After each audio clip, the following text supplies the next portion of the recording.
Un mes antes de cumplirse el límite impuesto por el editor para la entrega de este manuscrito, me encontré con Andrés Ospina, quien estaba terminando una novela sobre un reportero bogotano conocido como Jiménez. Nos reunimos en un restaurante español. Tomamos una jarra de sangría y discutimos mi intención de escribir cuentos de terror. Un cielo prolijo cubría la ciudad, mientras una luna menguante irradiaba el toldo que envolvía nuestras cabezas y se reflejaba sobre una bandeja testada de aceitunas verdes y mendrugas de queso que ocupaba el centro de la mesa. Sobre el final de la velada, el escritor introdujo su mano en un maletín y me entregó un recorte de prensa firmado por el propio Jiménez, donde se reseñaban algunos casos de suicidio en el Salto de Tequendama. En el artículo, que estaba fechado el 23 de mayo de 1936, se relataba cómo una docena de personas se había desplazado hasta el salto para lanzarse al vacío y estrellarse contra los oscuros peñascos que rodeaban su caída.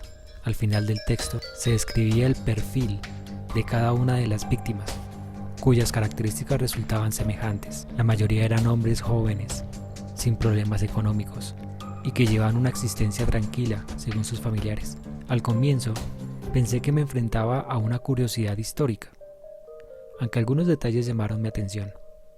El texto reseñaba que entre las ropas de los cadáveres se habían encontrado pequeños rollos de papel que contenían poemas firmados por un tal Rodrigo de Arce, quien, según Ospina, era un personaje ficticio inventado por José Joaquín Jiménez para aumentar la atención sobre sus crónicas. Intrigado, me dirigí al Archivo Nacional para investigar sobre el tema y redactar un informe para la revista Fronteras de la historia del Instituto Colombiano de Antropología, pues estaba convencido de que resultaría más atractivo que mis habituales estudios sobre asesinos en serie. Por aquella época me acostumbré a pasear entre los jardines del edificio para descansar de la lectura y fumar un cigarrillo tal vez. En esos momentos solían aparecer 2 o 3 indigentes pidiendo limosna. Esta ciudad es pensaba cada vez que tenía que enfrentarme con aquellos rostros desfigurados que esparcían un olor pestilente. Con el transcurrir de los días, mis indagaciones empezaron a dar fruto. Entre legajos y microfilms, hallé otras noticias sobre los suicidas y confirmé que de Arce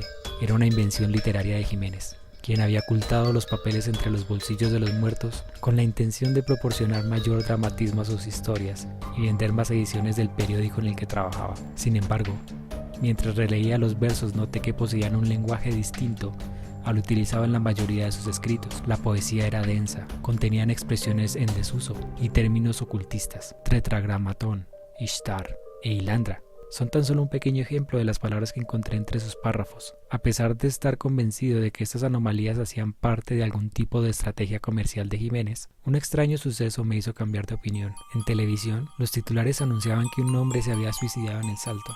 La tragedia había quedado registrada en las cámaras de seguridad de la empresa de energía de Bogotá, que había convertido la catarata en una destartalada planta de generación eléctrica que revolvía los excrementos de la ciudad y producía un olor a huevo podrido que impregnaba sus alrededores. En la pantalla, una voz melancólica narraba los acontecimientos, mientras observaba a un sujeto de mediana edad que saltaba y se desvanecía entre una cortina de niebla. A los pocos días recibí una llamada de Ronald González, un viejo amigo del colegio que trabajaba como teniente de policía, a quien le había contado sobre los poemas. Le acabo de enviar una cosa de las que asustan, afirmó exaltado, para luego escribirme que los técnicos forenses habían encontrado un extraño escrito entre los pantalones del suicida. Emocionado, encendí el iPad, ingresé al correo electrónico y descargué un archivo que titulaba Evidencia. Pulsé sobre el icono que lo identificaba y observé un trozo de papel con manchas de óxido que estaba repleto de símbolos y contenía una estrofa cuya caligrafía era idéntica a la que había releído en los originales de Rodrigo de Arce, atribuidos a Jiménez, que titulaba Oscuro Regreso, y apuntaba a lo siguiente: volveré entre odas, retornaré entre muertos, viviré entre siglos, me alimentaré de deudos. El texto estaba circundado por un bosquejo a carboncillo que retrataba a un macho cabrío en posición de flor de loto, con una mano apuntando hacia arriba y la otra hacia abajo, que identifiqué como el Baphomet, un símbolo ocultista que fue condenado por la Iglesia Católica y adjudicado a los caballeros de la Orden del Temple, cuyos integrantes fueron quemados, mutilados por órdenes del Papa Clemente V, quien decretó su exterminio en el año 1311. De acuerdo a varios inquisidores como Tomás de Torquemada, el Baphomet fue llevado a España en 1467 por el archimago Renato de Acre, quien escapó del suplicio escribiendo varias notas cargadas de hechicería que enloquecieron a sus captores.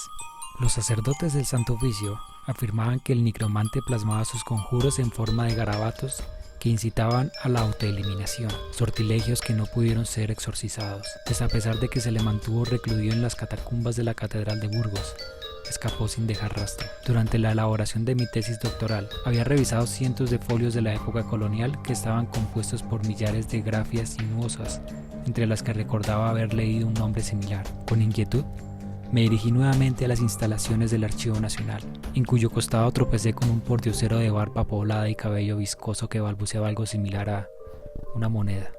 Tenía un aspecto desordenado, como si acabase de sobrevivir a un aparatoso accidente. Sobre la comisura de sus labios podían observarse algunas laceraciones blancuzcas, recubiertas por una pesada capa de grasa. A pesar de mi prevención, no pude dejar de fantasear con arrancarle el cuajo de materia que envolvía sus heridas. Busqué una moneda y se la entregué. El hombre frunció el ceño y me entregó un rollo de papel como muestra de agradecimiento. Tomé el fragmento e intenté abrirlo, pero sentí un profundo asco. Pensé en arrojarlo, pero lo mantuve. Lo mantuve en mi mano al notar que me miraba con odio. En ese momento, un sentimiento desagradable se incrustó en mi mente al tiempo que un ligero mareo se extendía por todo mi cuerpo, haciéndome perder el equilibrio. Trastabillante me dirigí hacia la entrada y crucé la recepción. Un dolor punzante me atravesó el estómago mientras un nudo me oprimía la garganta. Tomé el fragmento y lo extendí lentamente. Se trataba de un segmento de papiro con bordes irregulares, que no tenía más de 4 centímetros y estaba atiborrado de símbolos que no logré identificar, pero que se asemejaban a los caracteres de las lenguas perdidas de los indostán y el urdu antiguo. Estupefacto, abrí mi billetera y guardé el papel entre el dinero con la intención de poder examinarlo después, con mayor detenimiento, claro está.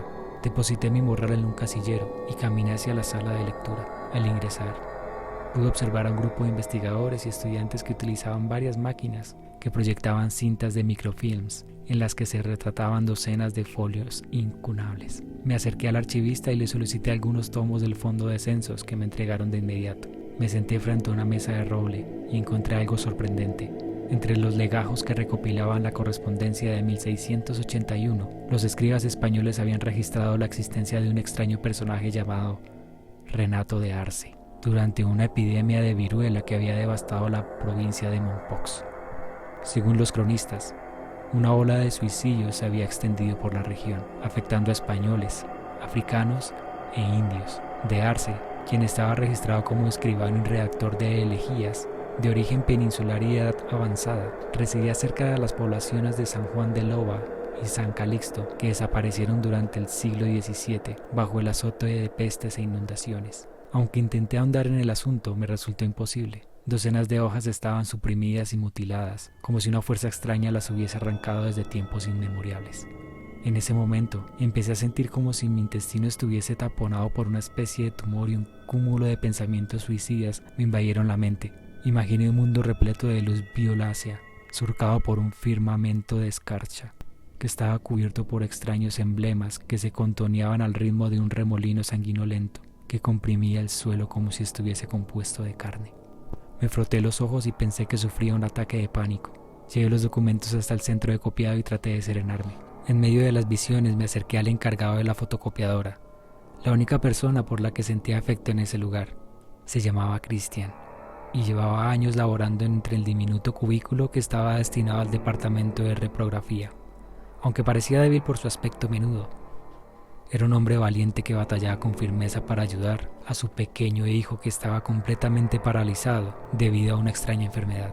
Con el tiempo y la cotidianidad, nuestra confianza había crecido hasta transformarse en amistad. Algunos viernes solíamos encontrarnos al final de la jornada para internarnos en una tienda contigua y beber cerveza. Entre la pesadez alcohólica y el humo del cigarrillo, acostumbraba a narrarme los avances que daba el pequeño luego de las terapias a las que lo sometían los médicos. Era un chico de ojos grandes y rostro rechoncho, que parecía un espantapájaros deformado por cientos de tendones y cartílagos retorcidos. Enternecido por el reencuentro, saqué mi cartera y le entregué un par de billetes como muestra de solidaridad, sin dejar de fijarme en la fotografía que adornaba su cubículo y que mostraba al menor disfrazado de dinosaurio sobre una silla de ruedas. El joven guardó el dinero en su bolsillo y desplegó una sonrisa luminosa. El malestar que había experimentado se desvaneció de inmediato y un sentimiento de bienestar invadió mi cuerpo. En la noche me encontré con Ospina y le narré lo sucedido. El escritor movía los cubos de hielo que brillaban al fondo de su vaso, mientras me aseguraba que no podría incluir nada en su libro pues estaba en proceso de impresión.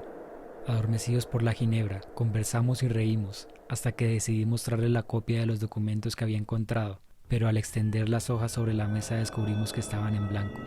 Una pequeña sonrisa se dibujó en su rostro mientras levantaba su mano simulando un brindis, como intentando sugerirme que se trataba de una broma. Mi confusión no tardó en transformarse en rabia. Me levanté de la mesa, pagué la cuenta y me fui a mi casa.